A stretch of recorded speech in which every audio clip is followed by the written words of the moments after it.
Alright, let's do this. What's up, y'all? My name is Devontae, and I sacrificed my time so you don't have to. The road to WrestleMania begins tonight. Man, let's try to put all that Vince McMahon nonsense behind us, and let's focus on the straight and narrow. Let's focus on what's ahead of us, man. Y'all, bruh, it's the Royal Rumble, my niggas. Come on, man. I know y'all hyped tonight. Now, granted, I mean, y'all already watched the show because you're watching my review. But, I mean, y'all still hyped for my review, right? Yeah, right? You better be, hoe ass niggas. So, check it out. So, this is what we have on the tap for tonight. We got Kevin Owens and Logan Paul for the United States Championship. Bet. We got the Fatal 4-Way match for the WWE Universal Championship involving Roman Reigns, Randy Orton, LA Knight, and who was the last person? Oh, yeah, AJ Styles.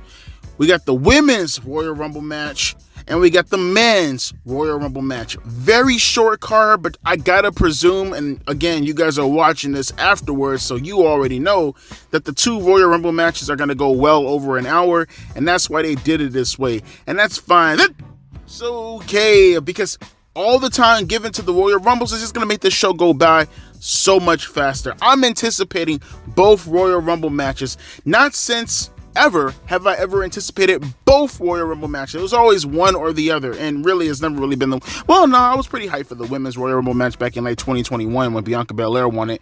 But outside of that, nah, never have I been anticipating the Royal Rumble like this in a very, very long time. So, man, there's not really much to say, man. It's the motherfucking Royal Rumble, bruh. Let's put all that Vince McMahon nonsense behind us. Let's focus. We got a hell of a night ahead of us. Are we going to get some surprises? Are we going to get new champions? Doubt it, but who knows? I got to actually say this anyways. Man. Usually I like to run down the carpet. Ain't really much. You know what I will say before I go into this? I just feel it, bro. It gives me that Canadian Stampede in your house 97 type of feel, bro. Like, this is going to go down as one of the most memorable pay-per-views in a while. This is going to go down as one of those pay-per-views we're going to talk about in a minute. Because 2024 already kicking off super duper hot with everything that's been happening these past couple of weeks. It can only get better from here. Am I right? Alright. Let's shut the fuck up right now. Because without further ado, we're going to get our asses in. We're going to get our asses out. Ladies and gentlemen, welcome to my motherfucking review. Let's get started. It's the Royal motherfucking Rumble. Let's go. Let's motherfucking go! Let's go!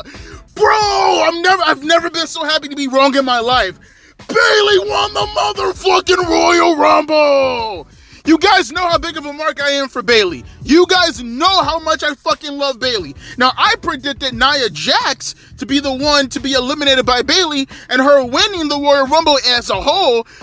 But Bayley won the motherfucking Royal Rumble. Let's motherfucking go! And overall, bro, this is by far one of the best women Royal Rumble matches I've ever seen. Honestly, once Becky got eliminated, I had no clue who was going to win this match, bro. I honestly had no clue who was going to win this match. Oh, bro, what a great fucking match. This was awesome, but Bayley winning the Royal Rumble, bro, that just puts it, bro, Bayley won the fucking Royal Rumble, so now she can say that she has done everything in WWE. Yes, bro, she deserves it, bro. She deserves it. Of all, she's always on the fucking bottom. She's always taking a back seat to the fucking 4 horsewomen. She's always the one that's treated like shit So from a professional standpoint, I'm happy for her. And being one of my favorite women wrestlers today, I'm extremely happy for her. Let's fucking go, bro. Hell yeah.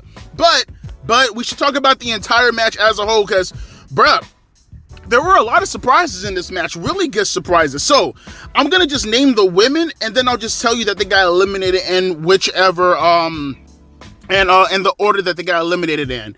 So we had Natalya. She came in first. She was eliminated by Tegan Nox. And I can't remember. I think Natalya was trying to throw her out of the ring, and then Tegan Nox reversed it and threw her out of the ring. And then you had Naomi. She made her return. Had a awesome performance. She lasted like an entire hour inside the match. She was eliminated by Jade Cargill. We'll get to her later on. Bayley entered number 3. She was eliminated by no motherfucking body. Let's go. Candice LeRae entered at number 4. She was eliminated by Damage Control.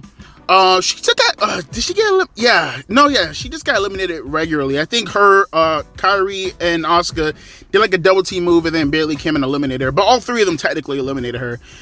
Check this out. Jordynne Grace, TNA's Jordynne Grace, the TNA Knockout Women's Champion. She entered at number 5. That was really surprising. Pretty cool, too.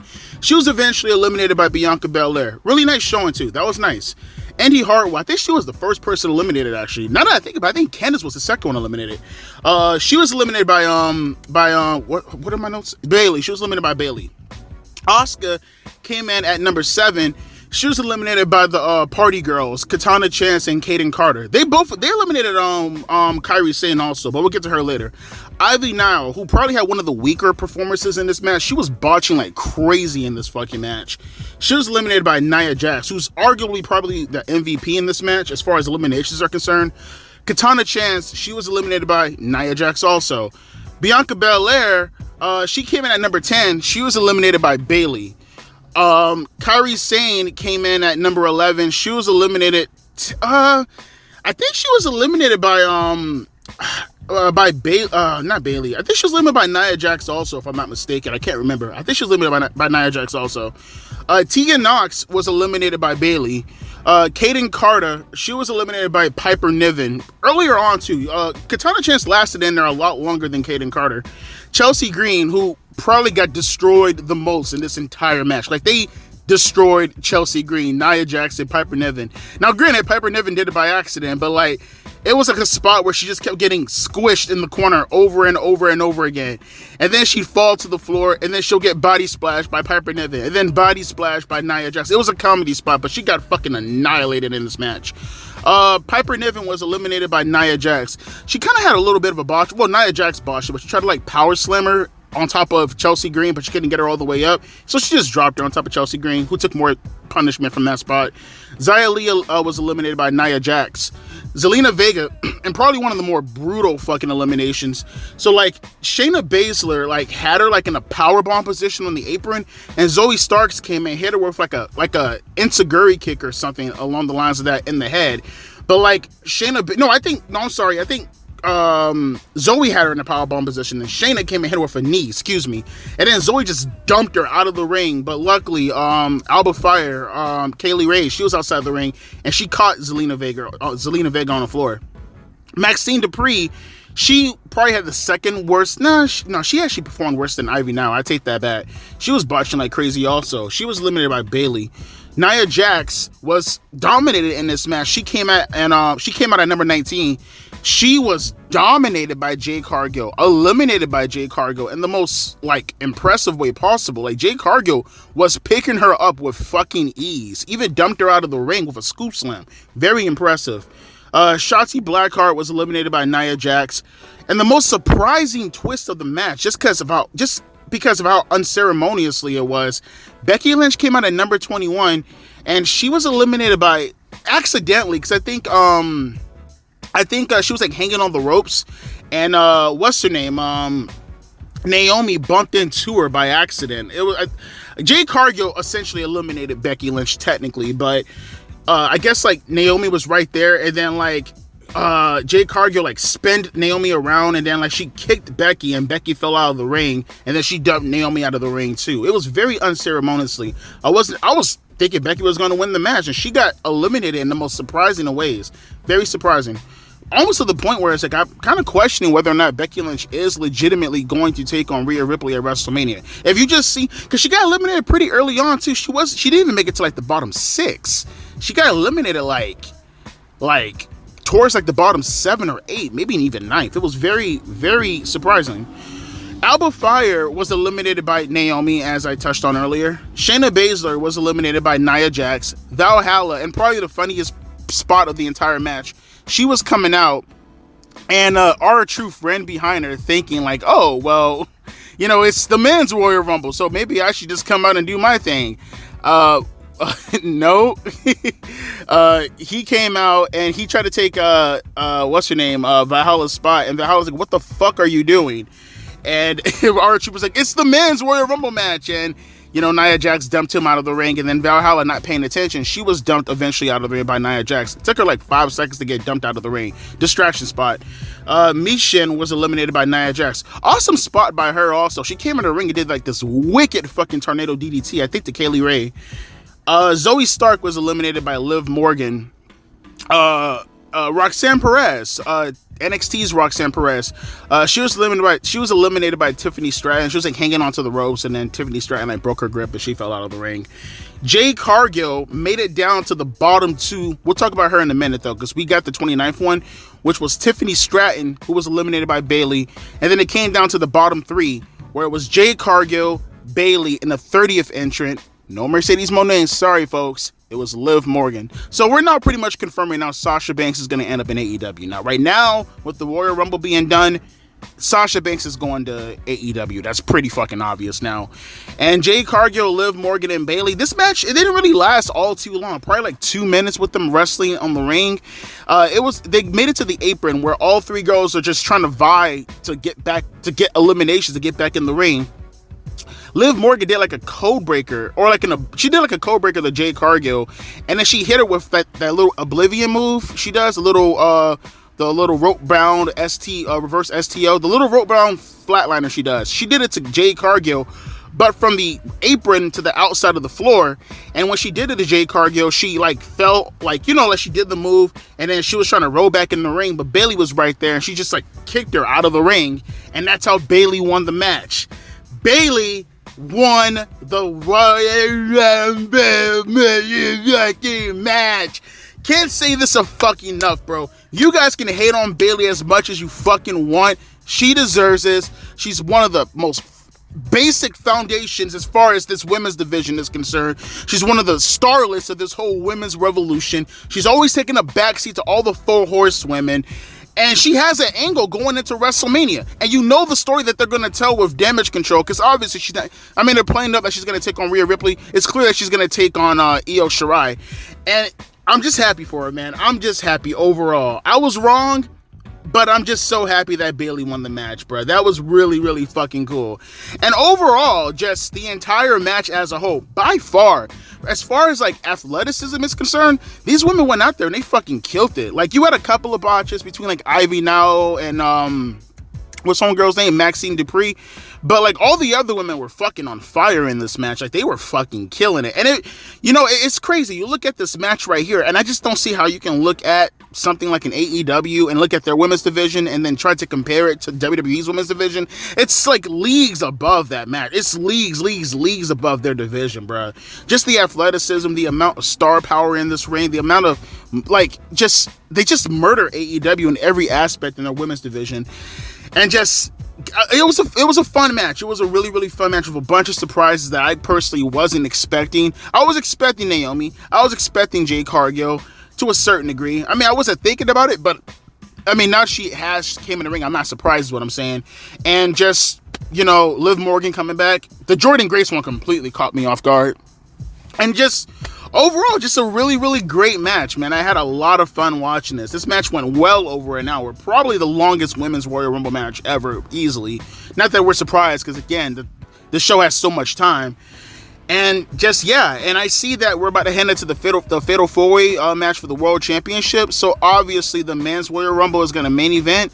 So that's going to be very crazy to check out and watch. And I'm very curious as to what surprises they're going to have in that match, because again, that women's match was fucking awesome. That was a great Royal Rumble match for the women. And just, once again, congratulations, Bayley. Never been so proud to be wrong as far as my predictions are considered.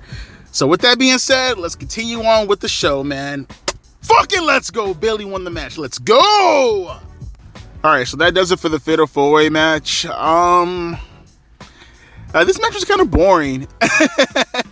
I don't know what else to say. Like, I don't know. Like, I was expecting this to be a little bit more action-packed, but like, this match was kind of boring. Is it just me, or like Roman Reigns matches? Like, they started off really, really, really fun, really, really, really good.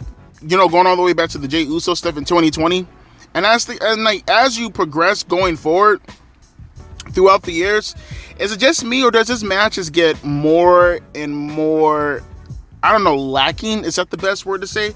This match was not bad in the sense that the guys did anything wrong. It was just a bunch of cliches in most Roman Reigns matches. You know, in a Roman Reigns match, you got to get a barricade break. We got that. You know, you got to get some slow pacing throughout the entire match. You got that. Again, for a Fatal 4-Way match, this was just very non-inspiring, I think is the best way to say it. I mean, some of the highlights in this match, again, it was just a bunch of cliches. Like, you got the springboard from AJ Styles into an RKO. You know, you're going to get that. Like, all these guys just kind of hit some of their, some of their greatest hits, if you will. I guess we can go directly into the finish, because, again, they didn't really do anything in this match worth talking about. I mean, some of the more, I don't know, notable spots, you had LA Knight getting backdrop from Randy Orton on top of the table as usual. He did it too to AJ Styles. You had AJ Styles, he brought a chair into the ring and beat the ever-loving shit out of Roman Reigns and LA Knight with the chair before Randy Orton attacked him with a, finger to the eye. And it was one really cool spot, but they did it before. Again, it was just the greatest hits in this match when Roman Reigns went for the Superman punch on Randy Orton and he caught him in midair for RKO. Man, you got the little springboard to the rope suplex from LA Knight. All this is like out of order, obviously, but these are the things that they were doing during the match. Essentially, the finish came where, and again, this was even kind of like uninspiring, you had LA Knight, he was getting ready to go for the BFT on Roman Reigns. I mean, I will say there was something notable. Before I talk about the finish, there was something notable. I mean, AJ Styles, each guy hit a finish on Roman Reigns with each one, having their move or their pinfall broken up. Like, LA Knight with the BFT on Roman Reigns, he almost got the pin, but then AJ Styles would break it up. Excuse me. Or then you'll have AJ Styles who hit the phenomenal forearm on Roman Reigns, but then or the Styles Clash, on Roman Reigns, but then LA Knight clotheslined him out of it, and then Randy Orton hit the RKO on Roman Reigns. I guess that was out of the spear, actually, or out of the Superman punch, and Solo Sikoa came out, and then he pulled the referee out of the ring, which set up for AJ Styles to get, because he hit a Samoan spike on LA Knight, and he hit a Samoan spike on Randy Orton. He went out to the ring to go hit the little I don't know what you call it, the backside, the little thing that the Usos and Naomi do, and Rikishi, when you run into the corner and you throw your ass in their face. He attempted to do, or I guess they call it the rump shaker. He attempted to do it on AJ Styles in the barricade, but AJ moved out of the ring and he crashed through the barricade. And back to the finish, though, because again, this match wasn't really worth much. The finish essentially came where you had LA Knight. He attempted to go for a BFT on Roman Reigns. And mind you, this is after Roman already spared Randy Orton. He's outside the ring. And AJ Styles is setting up for the phenomenal forearm at the same time. Roman pushed LA Knight into the ring ropes, which knocked AJ Styles, and then he hit his gut on the ropes. Roman hit a spear on LA Knight, which took him out, and then as soon as AJ stood up, he hit him with a spear also, and then he pinned him for the win. That was the actual finish for the match. Again, it was very uninspiring, and like I said, as the time starts to go on with Roman Reigns, I notice how his matches are starting to decline little by little. I don't know if that has more, because when you think about this match right here, that was something else that was a little bit notable. Roman didn't really get that much offense in. All the guys had time to shine, as far as dominating in the match, where you had Randy Orton, he was dominating in the early portions, and then LA Knight was dominating in the middle of the portion, and then AJ was, dominating before we got to the finish with the steel chair and everything. Roman just kind of sold for the majority of the match. He didn't really do anything. As a matter of fact, when I think about all the moves Roman has done in this match, literally it was just a Superman punch and the spear. I can't think of anything else notable. That was literally all he did in the match was a Superman punch, a spear, and he sold the entire match. That was kind of lame. Again, very, very lame for a championship match. And I got another prediction wrong. I was right that Roman was going to win the match, but I mean, who the hell didn't figure that out, right? That's not really much of a prediction. What does Paul Heyman like to say? That's not a prediction. That's a spoiler, right? Essentially, like, I got that wrong because I thought he was going to pin LA Knight to have, to give Logan Paul an excuse to talk a lot of shit. Hang on for a second. Sorry, they're getting ready to set up for the Kevin Owens Logan Paul match. But yeah, I got that prediction wrong because I thought they were like gonna let Roman pin LA Knight just to have, just to give Logan Paul something to talk about during this promo, because clearly that's the match they're gonna do going into WrestleMania. It's gonna be LA Knight, Logan Paul for the United States Championship. That's pretty fucking obvious. And I thought maybe they have LA Knight take the pinfall so you can have some promos, set up for Logan Paul to talk shit to LA Knight. But nah, he pinned AJ Styles, and yeah, that's pretty much it. There's nothing else to talk about in this match. I'm not going to say it was disappointing in the sense that, like, it didn't deliver. I'm trying to say, like, I guess it delivered in its own way. If I had to think of just one word for this match, it was just boring. It was uneventful. Nothing came out of it. So I guess that is what it is. I mean, the build for this match was a lot better than the match. Yikes, right? But with that being said, I guess let's continue on with the show. We got Kevin Owens versus Logan Paul. So let's go. I'll say it once, and I'm going to say it again, and I will say it till the end of time, bruh. Logan Paul is the best celebrity wrestler in the history of professional wrestling, and it's not even close. It's to the point now that I might not even consider him a celebrity wrestler anymore. Honest to God, we're at that point now. I don't know if it's even right to even consider Logan Paul a celebrity wrestler anymore, bruh. He's like, bruh, tell me why. And maybe you could say this comes to the training of WWE, and it just completely outshines someone like an AEW. And I'm going to bring them up. By the way, Tony Khan, you're such a fucking clown, my dude. This nigga, I mean, I get it. At the end of the day, you have to go on Twitter. You have to plug your show. You have to. You're the promoter in the end of the day, bruh.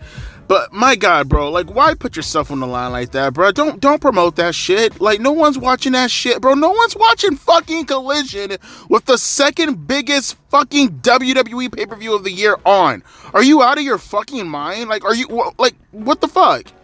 Like, dude, don't do that. That's embarrassing. All you're doing is just gonna clown yourself, bro. Don't do that shit. That's stupid as fuck. But speaking of AEW, speaking of, this match in general, because I want to kind of tie this all up together. Logan Paul has, like, how can I put this? He has more psychology in his pinky, no pun intended, than the entire AEW roster not named MJF. And even, I will argue, he has better psychology than an MJF. Because even an MJF will momentarily forget about a body part and then go directly into trying to please the marks in the AEW audience who wants to see the flips and the dives. MJF can do it. He can do the psychology stuff, especially when he's a heel. But he's so, like, I noticed with MJF, he's so desperate with trying to please the AEW audience. And yeah, I get it. That's your job at the end of the day. But, like, you have a shtick. You have a way of how you work. And notice, the minute he started playing up to the AEW fanboys, rather than, sticking to his, plan, his game plan as far as his career thriving. I mean, he even went on Twitter one time and he was like, don't be a dumbass for the marks. He didn't say it like that verbatim, obviously, but something along the lines of that, right? And then, like, you go out there and then you actually play up to the marks and look at you. Now you're going to be out probably for a good chunk of the year. Logan Paul and his psychology game, as far as working over the hand and remarking and just how he actually engages with the crowd and how he actually plays up and lets everything breathe, bro. He has better psychology as a celebrity wrestler than almost everybody, if not everybody, because MJF's not there at the moment, and that entire fucking locker room. They can actually learn a thing or two from Logan Paul. And even half the WWE roster can learn a thing or two from Logan Paul. The dude is just a boss at getting heat. And just the fact that he worked the hand the entire match while still getting his shit in, but never diverting from telling a legitimate story. You hear all these talks all the time about people telling stories. Oh, my story. Oh, my story. Oh, my story. In the ring, my story. No, that is actually telling a story in the ring. The story was Kevin Owens' hand was a target and Logan Paul aimed at it the entire match while still doing the bare minimum in regards of his athleticism. Crossbodies out the ring, crossbodies inside the ring, moonsaults, swanton bombs. And don't get it twisted, Kevin Owens he played off him very, very well. Kevin Owens I've never seen Kevin Owens sell as much, because he's not, in my opinion, he's one of those people who kind of fall to the prey of just trying to get their shit in. It's like Logan Paul forced Kevin Owens to tell a story. It's like he forced him into the psychology game, and he's the celebrity wrestler, bruh. I like the spot also when, just look at a part of the psychology. When he was going to go for a superplex on Kevin Owens, and there's a whole little running gag with Kevin Owens where it's like you can't superplex him, right? Thanks to Corey Graves, he brought that up, and I never really noticed it, but that's true. Like, I never really seen Kevin Owens get suplex before, or superplex, right? Well, he was going to go for a superplex on Kevin Owens, and he's like, hey, Corey Graves, you said that no one can suplex Kevin Owens? Watch this. And then Kevin Owens obviously reversed it into a fisherman buster off the turnbuckle because you can't suplex Kevin Owens. But that's just a perfect example as to what is playing up into that. Like, that was just fucking awesome. I love that. I love that shit, bruh. The finish essentially came too. I know people are going to probably gripe and bitching, man, not knowing that they're going to run this shit back probably at the Elimination Chamber and most likely a match with a stipulation inside it. But the finish essentially came where you had Kevin Owens, or Logan Paul. He hit Kevin Owens with his little right hand finisher, and Kevin Owens kicked out of it, right? And Logan Paul is selling the shit out of it, just completely surprised because no one's ever kicked out of it before. One of the goofballs from his I think it's from his podcast. He calls him Jeff, I guess.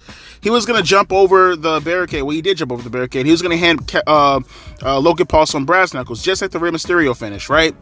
And he was caught by the referee, and the referee said breaking security over to kick him out and everything. And Austin Theory and Grayson Waller make their way ringside. Grayson Waller is trying to explain to the security, like, oh, he's a friend, he's okay. While he's doing that, and while everybody's distracted, Austin Theory throws in some brass knuckles into the ring, just like the Rey Mysterio finish. He was going to hit Kevin Owens with it, but Kevin Owens grabbed his arm and took the brass knuckles off, and then he punched Logan Paul in the face. And then he went for the cover, and this was great. This was awesome. I like how they did this. The referee went 1, 2, and he was going to hit the 3 count. I thought he was actually going to win for a second. And as he's coming down to like hit the 3 count, Kevin Owens hooked Logan Paul's leg, but the arm that he hooked him with, the brass knuckles was still on his hand, and he didn't notice it. And the referee caught it, and he disqualified Kevin Owens. That was a great finish. People are going to probably be like, oh, it's a bullshit finish. Shut the fuck up, bruh. It's not all about the fucking in-ring action. Shut the fuck up, alright? Not to mention, you got enough of that throughout the match. Those guys killed it inside the ring. But that finish right there, now you have something to look forward to going into the Elimination Chamber. Hell, you might even get a special match with Logan Paul and Kevin Owens on SmackDown. You never know. But clearly, that's the path of where they're going into right now. It's another match. And that was a great finish to a really good match. And then after the match, you have Logan Paul, who's celebrating in the ring. Kevin Owens comes back in, he attacks him, and then he powerbombs him through the announcement table. So you've got a nice little post-match going on. That was good. That was great. That was awesome. Again, you're going to get marks coming out here and telling you, oh no, Devontae, you don't understand. Logan Paul, he did. And the dude he's fucking phenomenal. He's fantastic. Honestly, I will go out there and say that Logan Paul is one of the better wrestlers today, period, in the industry. That's all I'm saying. I have a hard time calling him a celebrity wrestler when you're doing shit like this. You're outperforming the actual superstars who have been doing this for years. Just kudos. Great fucking match. Great post-match finish. Great little angle. And kind of a good, in my opinion, a decent cliffhanger, because you don't know when they're going to have that next match, but you know they're going to run it back again, and I can't wait to see it. Just another highlight for the mid-card division. Good shit. I like the match, and if you don't, I don't know what to tell you, bruh. Go watch AEW. Go watch Collision. If you want to see some in-ring action and be fucking that's what you need. That's good. If you need some great in-ring action to get your fix, then go watch AEW. Go watch Collision. Go watch the 6-man cage match while I'm over here watching the Royal Rumble with like millions of fans. Fucking idiots. Let's continue on with the Men's Royal Rumble. Oh yeah, I guess the Men's Royal Rumble. Oh damn, we're already at the main event. Damn, that was fast. Good shit. All right, Royal Rumble time, folks. Let's get it going for the main event.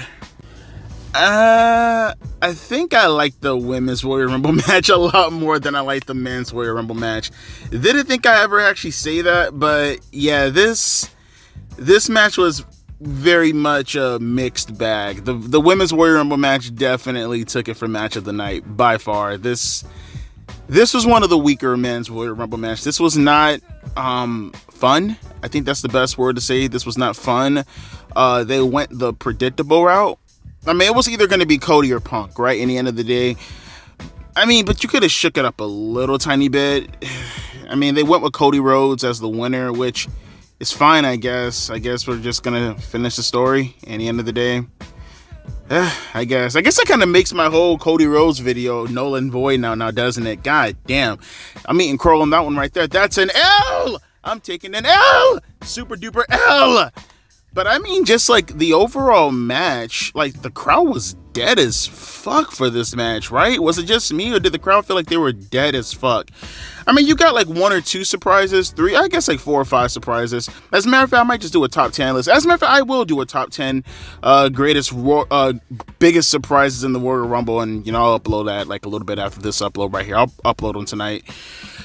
So let's just get directly to this, because this was uninspiring. That's the best word to say. Just like the Fatal 4-Way match, it just didn't have that much heat to it. And again, the audience just felt super dead, and nothing really explosive happened in this match. Nothing fun really happened in this match, at least in my opinion.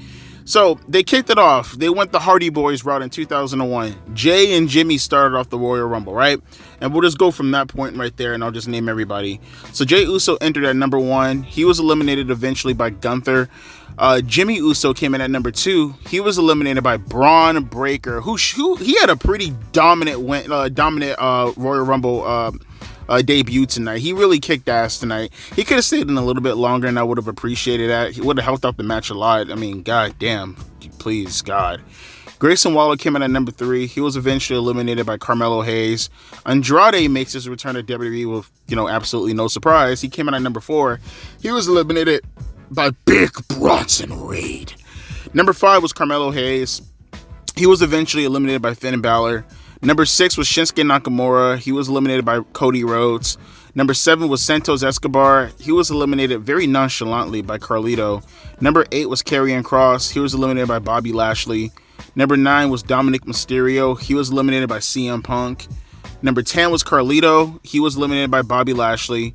Number 11 was Bobby Lashley. He was eliminated by Karrion Kross. Karrion Kross eliminated Bobby Lashley, and then he pulled, like when Bobby Lashley was on the ring apron, Karrion Kross pulled his legs down and eliminated Bobby Lashley, and AOP came out and they all started brawling. Then the Street Profits came out and they started brawling. They were directed up by security. That was probably like the only high spot of the match in my opinion. Number 12 was Ludwig Kaiser. He was eliminated by Kofi Kingston. Number 13 was Austin Theory. He was eliminated by Cody Rhodes. Number 14 was Finn Balor. He was eliminated by Braun Breaker. Number 15 was Cody Rhodes. We'll get to him a little bit later. Number 16 was Bronson Reed. He was eliminated by Omos of all fucking people. Number 17 was Kofi Kingston. He was eliminated by Gunther. Number 18 was Gunther. We'll get to him a little bit later. Number 19 was Ivar. He was eliminated by Braun Breaker. Number 20 was Braun Breaker. He was eliminated, and this was because Braun Breaker, it was like a little spot in the match when I don't know who was coming out. Maybe it was I forgot who was coming out. Maybe it was Pat McAfee, if I'm not, or was it JD McDonough? Either Pat McAfee or Jay McDonough, one of those two. They were coming out, and they were doing like a sequence of like eliminations with Braun Breaker and Omos and one more person who I can't remember, but like, the crowd was not really responding to any of the eliminations, and the entrance was taken away from the spots and taken away from the highlight of Braun Breaker, if you ask me. That was like, whoever actually produced that was man, that just didn't hit right at all, man. They really killed that spot for Braun Breaker as far as the eliminations and stuff. Even his own elimination was killed. Omos, he was eliminated by Braun Breaker, as I said earlier. Pat McAfee eliminated himself. I mean, that was kind of a stupid, cheesy spot. He comes in the ring and he sees Omos and Braun Breaker and they're about to tee off on each other. And like he gets in the ring and he's like, should I do it? And then he hops over the ropes and then he gets back in the ring thinking he can kind of like blindside them. And then he eliminates himself officially. It was really dumb. He was only in there for like 38 or 40 seconds or something. Sometime they said. It was dumb. JD McDonough was eliminated by Jey Uso. I mean, first off, he took a wicked fucking spear from Braun Breaker on his way out. And then R-Truth comes out and he sees JD McDonough on the floor and he figures, oh, let me help you out. And he throws him in the ring and immediately Jey Uso clotheslined him outside of the ring. So he has to have one of the records for the shortest time spent in the Royal Rumble. R-Truth eventually gets in the ring and, you know, I would say he was kind of funny, you know, because he was very confused about how the match was supposed to be. So, like, you know, you have Dominic Mysterio right there, and he gets on the ring apron, and he's, like, asking for a hot tag from Dominic Mysterio, and everybody's like, what the fuck? And, like, Gunther comes, and he starts choking out Dominic Mysterio. Dominic breaks out of the chokehold, and he tags and R-Truth, and he gives him a hot tag, and then like he does the John Cena 5 moves of doom, shoulder block, and then he hits Gunther with, by the way, Gunther's taking the spots, then he hits him with a protoplex, and he's gonna go for the 5-knuckle shuffle before Gunther kicks him in the face with a big boot. And then he was eliminated eventually by Damian Priest, who just literally had a serious look on his face, comes out to the ring, just decks him dead in his shit with no hesitation, and then dumps him out of the ring. The Miz comes in at number 25. He was eventually eliminated by Gunther. Damian Priest comes in at number 26. He was eventually eliminated by Sami Zayn.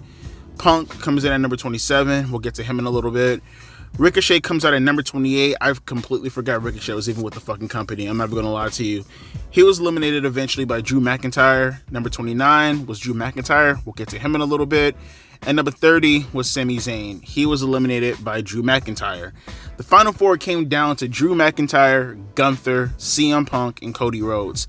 At first, they were kind of like divided, like, oh, it'll be McIntyre and Gunther kind of going after Cody Rhodes and CM Punk. Eventually, that all broke down. You know, they were all beating the shit out of each other. CM Punk, he eliminated Drew McIntyre. Like, he was going to go for the go to sleep, but he just kind of dumped him out of the ring unceremoniously, in my opinion. And it came down to Gunther, CM Punk, and Cody Rhodes. They kind of did the same spot with Cody Rhodes and Gunther from last year when they were the final two, when they were both kind of fighting each other to put each other over the ropes.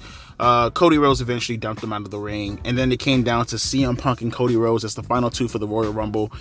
And, you know, they went at it for a little bit, a couple of GTSs, a couple of crossroads. It was one spot where Punk is about to dump Cody Rhodes out, and he's like, I didn't come back here to lose to Dusty's kid. And, you know, Cody Rhodes, he just dumps him out, again, unceremoniously, just throws him over the ropes. No dramatics, no nothing, just throws Punk over the ropes, and it was just like, that's it. I would have actually appreciated if they would have went the whole, you know, 94 route, or, you know, Cena and Batista route from 2005, honestly. If they would have did Luger and Hart or that, I would have appreciated that more so than this finish right here. And then essentially Cody Rhodes wins the Royal Rumble, and now he's the first ever superstar since Austin in 98 to win back-to-back Royal Rumbles, which is really stupid. I'm not even sure what they mean by that, because Austin technically, I mean, I guess he won it, but like, I mean, Bret eliminated Austin in the 97 Rumble, and Austin came back in the ring and dumped Bret over the ropes. So, you know, I'm not sure what they mean, but I guess in the record books it's Austin, so I guess we'll just play like we're stupid here, and, you know, I guess Austin was declared the winner, but like officially, I guess, I mean, I don't know how to look at that. I mean, I guess Austin was official. Let's just say Cody Rhodes won back-to-back Royal Rumbles, just keep it at that, because the Austin shit in 97 is still really confusing to me, as far as like the record books are considered. And yeah, Cody Rhodes is going to WrestleMania. Clearly, he's going to challenge Roman Reigns for the WWE Universal Undisputed World title of the Planet Universe. And we're going to run this back again for WrestleMania. And honestly, I mean, maybe, you know, hopefully the feud is good. I mean, I have no desire to see it personally because it's Roman Reigns and we seen this last year. And honestly, I thought it was one of the worst builds to a main event in WrestleMania history. And again, we're going to run this back when it was absolute shit, in my opinion. And now we have Roman Reigns. He's probably going to miss a couple of months again, or a couple of weeks, probably months, considering we have August. And I haven't seen, I mean, he might show to the Elimination Chamber, but I didn't see any promotion for Roman Reigns at all going to the Elimination Chamber. I'm pretty sure they're probably going to do something with Gunther and CM Punk, most likely, in Perth for the Elimination Chamber as far as the main event is considered. Not to mention, like, there was like no dramatic. You would think they probably should have built somebody up on the SmackDown side. Maybe they should have done a one-on-one match with like Roman and Randy or Roman and AJ and had some SmackDown guys in the bottom four. Because now that I think about it, I don't even think it was just the bottom four. I think it was just the bottom six in general. Like, I think like the bottom six, not even the bottom four, were all Raw superstars. Maybe even the bottom 10, bruh. I gotta go back and watch it, but like, there were literally no SmackDown guys at all in that bottom 4, 5, 6, maybe even 10, like I said. And it just was just a very anticlimactic finish to what I thought was a pretty kind of boring, actually, match. Again, it was just not fun at all. No legitimate surprises, very cheesy spots, very lacking of energy from the crowd. They weren't even really popping for CM Punk all too much. Just maybe it could be the fact that the crowd just died because the show was so long. I guess maybe, but overall, nah. This main event, this Royal Rumble match is probably gonna go down as one of the worst Royal Rumble matches I've ever seen. I mean, definitely in my top 10 worst Royal Rumble matches. This was just not fun at all. I would have much preferred like something more exciting like the women's Royal Rumble match. I know, right? One of the rare times you actually hear me say that the women's match actually outperformed the men's match. That's for damn sure. And just overall, this Royal Rumble, definitely a mixed bag. I would not say this was an overall good show. It definitely wasn't a bad show by any stretch of the imagination, but it's only 4 matches, so like it's very hard to like look at the 4 matches and then try to use it as a basis for whether or not the show was good or bad. Like if all 4 matches were shit, it's easy. If all 4 matches were good, it'd be easy. But when it's like this, it's like a little bit harder, you know what I'm trying to say? Because you had 2 really, really good matches, in my opinion, with the United States Championship and the Women's Royal Rumble. And then you had 2 kind of boring matches, which is ironic because these are probably the 2 matches I was looking forward to the most, with the Fatal 4-Way and the Royal Rumble match in itself from the men. Those matches were not bad in the sense that, like, you know, they didn't tell a story or they didn't do anything compelling. Well, actually, no, I guess the compelling part would be the reason why I thought it was kind of boring, to be perfectly honest with you. Both matches just lacked a lot of energy for me. So if I had to probably give this show a grade, off the strength of the Royal Rumble match for the women's, because it went really, really long, and I did dig the United States Championship match, I'd probably go like maybe 7, maybe even a 6.75.